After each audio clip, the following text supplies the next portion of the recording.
Pangalawa, an tuqabal al-amru wan nahyu bil iltizam bila harajin aw munaza'ah. Kailangan ay sundin mo kung anong ipinag-utos sa'yo ng Allah subhanahu wa ta'ala. Iwasan mo kung anong ipinagbawal sa'yo ng Allah subhanahu wa ta'ala na walang anumang pagkontra. Without comment, wala kang anumang comment. Huwag ka nang magtanong pa kung anuman, bakit ito pinag-utos ng Allah subhanahu wa ta'ala, bakit ganito, bakit ganyan. As long as ang bagay na yan ay utos sa'yo ng Allah subhanahu wa ta'ala, dapat mo sundin. Kasi bakit? Kasi alipin ka lang ng Allah. Isa kang hamak na servant of Allah subhanahu wa ta'ala na anytime pwede kanyang bawian ng kalusugan, anytime pwede kanyang bawian ng buhay, anumang oras pwede niyang bawiin sa iyo ang mga mahal mo sa buhay, bawiin niya sa iyo ang anumang ipinagkaloob niya sa iyong biyaya. Kaya alipin ka lang na tungkulin mo ang sumunod at hindi ang magtanong sa Allah subhanahu wa ta'ala. La yus'alu amma yaf'alu wa hum yus'alun. Hindi pwedeng i-question ang Allah subhanahu wa ta'ala, hindi siya pwedeng tanungin sa kanyang mga ginagawa, pero ang mga tao, sila ang dapat tatanungin ng Allah subhanahu wa ta'ala.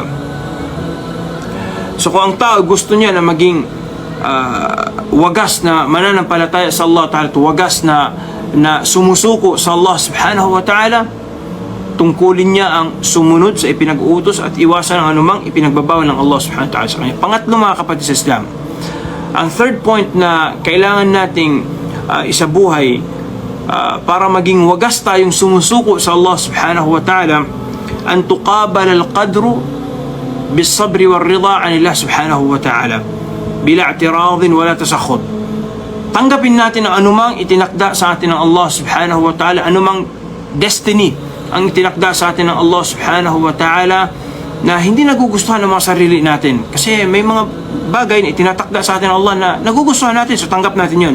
Pero ang challenge ay kapag may itinakda sa atin ng Allah subhanahu wa ta'ala na hindi natin nagugustuhan, hindi sang-ayon sa kalooban natin, hindi kasang-ayon sa kagustuhan natin, so doon ay dapat sa isang tao ay tanggapin mo ang anuman na itinakda sa iyo ng Allah subhanahu wa ta'ala. Kung itinakda sa iyo ng Allah subhanahu wa ta'ala na maging kayumanggi ang kutis mo, hindi ka naging balat ng Koreano, hindi ka naging kasing tangos ng ilong ng mga Arabo, tanggapin mo na yon. Yun na ang itinakda sa iyo ng Allah subhanahu wa ta'ala. Itinakda sa iyo ng income mo, ang monthly salary mo ay 10,000 pesos, 15,000 pesos, 100,000 pesos, tanggapin mo yun galing sa Allah. Huwag ka nang gumawa pa ng anumang pagkontra at gumawa ng illegal na hakbang bilang pagpapakita mo na hindi ka sang-ayon sa anumang itinakda ng Allah subhanahu wa ta'ala sa iyo. Huwag ka rin magsalita ng mga salita na nagpapahiwatig na hindi mo tanggap ang anumang itinakda sa iyo ng Allah subhanahu wa ta'ala, katulad ng ginawa ng mga Yahud. Bakit sa kanila napunta ang huling propeta? Sabi nila, kinainggitan nila ang mga Arabo na ipinarating ng Allah ang huling propeta sa mga Arabo. Hindi nila matanggap. Gusto nila, sa kanila pa rin lalabas, sa lineage pa rin nila lalabas yung huling sugo ng Allah subhanahu wa ta'ala sa angkan ni Ismail, ni Ishaq. Dahil si Propeta Muhammad ay lumabas mula sa angkan ni Ismail alayhi salam, na angkan ng mga Arabo. So dahil doon sinabi ng Allah, am yahsuduna an-nasa ala ma atahum Allah min fadlih faqad atayna ala Ibrahim al-kitaba wal hikma wa ataynahum mulkan azima. Kinaiinggitan ba nila, sabi ng Allah subhanahu wa ta'ala, yung mga tao sa anumang ipinagkaloob ng Allah subhanahu wa ta'ala, samantalang Allah subhanahu wa ta'ala ipinagkaloob niya sa angkan ni Ibrahim alayhis salam ang kitab at saka ang hikma, ang wisdom. Ganon din pinagkalooban sila ng Allah subhanahu wa ta'ala ng dakilang kapangyarihan. Ibig sabihin, Allah subhanahu wa ta'ala nagpapasya. Siya ang mag-decide sinong pagkakalooban niya ng nubuwa, sinong pagkakalooban niya ng mulk, sinong pagkakalooban niya ng siyang magpasya kung sinong itatalaga niyang propeta, sinong itatalaga niyang maghahari sa mga tao.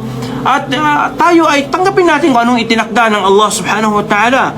Pero ang mga Yahud ay sila na yung mga taong hindi nila matanggap ang anumang itinakda ng Allah subhanahu wa ta'ala. Kaya nga ang Allah subhanahu wa ta'ala isinumpa din sila.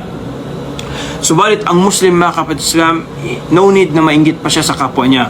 No need ng isang Muslim ay gagawa pa ng isang illegal na hakbang para lang masiraan niya ang kapwa niya Muslim dahil sa nakikita niyang biyaya na ipinagkaloob ng Allah subhanahu wa ta'ala sa kapwa niya Muslim. So ang Muslim ay dapat tanggap niya kung ano man ang itinakda sa kanya ng Allah subhanahu wa ta'ala bilang pagpapakita niya ng pagsuko sa Allah subhanahu wa ta'ala. Kung wagas tayong sumusuko sa Allah subhanahu wa ta'ala, ay kinakailangan wag na tayong gumawa pa ng illegal na hakbangin.